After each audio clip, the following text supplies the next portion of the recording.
جی حافظ طاہر بھائی کا سوال ہے، پوچھتے ہیں کہ جس مدرسے میں مقامی بچے قرآن پاک حفظ کرتے ہیں، کیا وہاں جو ہے وہ زکوٰۃ دے سکتے ہیں یا نہیں؟ اور ساتھ ہی پوچھتے ہیں کہ کیا ہاسپٹل میں زکوٰۃ دے سکتے ہیں یا نہیں جہاں پر مریضوں کا فری علاج ہوتا ہے، چیک اپ ہوتا ہے؟ میرے بھائی، بچے چاہے مقامی ہوں یا غیر مقامی ہوں، کسی بھی مدرسے میں، کسی ہاسپٹل میں، کسی فلاحی ادارے میں آپ ڈائریکٹ جو ہے وہ زکوٰۃ نہیں دے سکتے، چاہے ان کی 100 قسم کی ضروریات ہوں۔ ہاں، اس کے لیے جو ہے وہ شرعی ہیلہ کیا جاتا ہے۔ جو زکوٰۃ کی رقم یہ مدارس کو دی جاتی ہے، پھر وہ شرعی ہیلہ کرتے ہیں۔ اس شرعی ہیلے کے بعد یہ رقم جو ہے وہ مدرسے میں لگ سکتی ہے۔ بعض ہاسپٹل میں بھی یہ شرعی ہیلہ ہوتا ہے، تو ایسے ہاسپٹل کو بھی زکوٰۃ لگ سکتی ہے جہاں پہ یہ شرعی ہیلہ کیا جائے۔ وہ شرعی ہیلہ کیا ہے کہ سب سے پہلے تو آپ ان کو آگاہ کریں گے کہ یہ جو میں آپ کو رقم دے رہا ہوں یہ زکوٰۃ کی رقم ہے۔ پھر اس مدرسے کا جو ناظم ہے یا ہاسپٹل کا جو آنر ہے وہ اتنا ایجوکیٹڈ ہونا چاہیے کہ اس کو پتا ہو کہ اب یہ زکوٰۃ کی رقم کا ہیلہ کس طرح کرنا ہے۔ اس مدرسے میں پڑھنے والے جو غریب طلبہ ہیں ان کو، جن کو شرعی فقیر بھی کہا جاتا ہے، ان کو بلایا جائے۔ آج کل بعض مدارس میں جو ہے وہ امیر لڑکے بھی پڑھتے ہیں، اس بات کا خاص خیال رکھا جائے۔ تو صرف غریب بچوں کو بلایا جائے اور ان کو سارا مسئلہ جو ہے وہ سمجھا دیا جائے کہ یہ زکوٰۃ کی رقم ہے اور ڈائریکٹ جو ہے وہ مدرسے کو نہیں لگ سکتی، یا پھر وہ جو ہے وہ ہاسپٹل کے جو غریب مریض ہیں، لاچار ہیں، ان کو جو ہے وہ بلایا جائے اور ان کو سارا مسئلہ سمجھا دیا جائے کہ یہ زکوٰۃ کی رقم ہے اور ڈائریکٹ جو ہے وہ ہاسپٹل کو نہیں لگ سکتی۔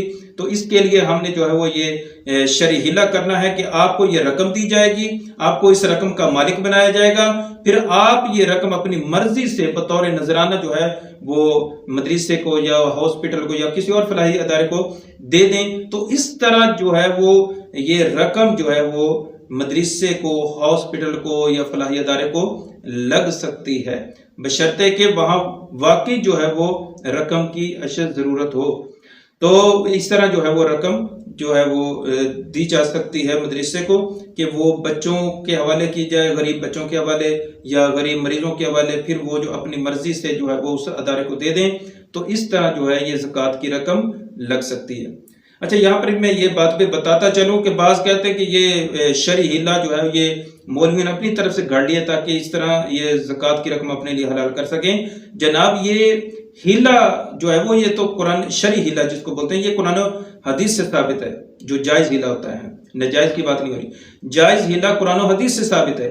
جس طرح حضرت ایوب علیہ السلام نے قسم کھائی تھی کہ میری بیوی آ گئی اور میں جب تندرست ہو جاؤں گا تو میں اپنی بیوی کو جو ہے وہ 100 کوڑے ماروں گا۔ اب یہ قسم کھائی، قرآن پاک میں آتا ہے کہ اب جب حضرت ایوب علیہ السلام صحت مند ہو گئے، اب وہ قسم یاد آئی کہ میں نے قسم کھائی تھی کہ میں اپنی بیوی کو 100 کوڑے لگاؤں گا، کہ وہ کسی وجہ سے لیٹ ہو گئی تھی۔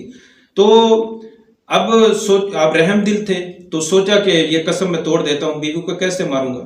تو اللہ تبارک و تعالی نے جو ہے وہ ارشاد فرمایا کہ وَخُذْ بِيَدِكَ ضُغْثًا فَاضْرِب بِهِ وَلَا تَحْنَثْ، کہ آپ جو ہیں وہ اس قسم کو نہ توڑو بلکہ ایک جھاڑو لیں اور اس جھاڑو کے ساتھ اپنی بیوی کو مار دیں۔ اس جھاڑو کے اندر 100 تیلے تھے، تو حضرت ایوب علیہ السلام نے وہ جھاڑو اپنی بیوی کو مارا، تو اس طرح قسم کو پورا کیا۔ اب دیکھیں، قسم کھائی تھی کوڑوں کی، لیکن اللہ تبارک و تعالی نے جو ہے وہ جھاڑو سے جو ہے وہ اس کا ہیلہ کروا دیا۔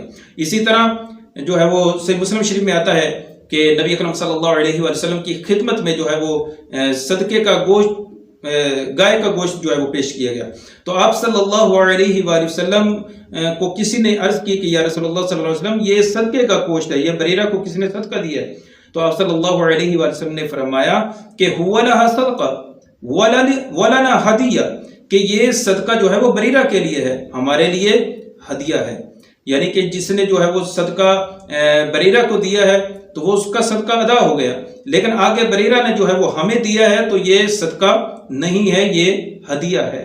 تو اس سے جو ہے وہ پتہ چلا کہ اس طرح جو ہے وہ کیا جا سکتا ہے شرعی ہیلہ، کہ آپ کسی غریب کو اس کا جو ہے وہ اس رقم کا مالک بنائیں، اور پھر وہ زکوٰۃ کا مالک جب بن جائے گا اس کے بعد وہ رقم اپنی مرضی سے کسی فلاحی ادارے کو دے، تو وہ پھر زکوٰۃ نہیں ہوگی، پھر وہ نذرانہ ہوگا، تحفہ ہوگا۔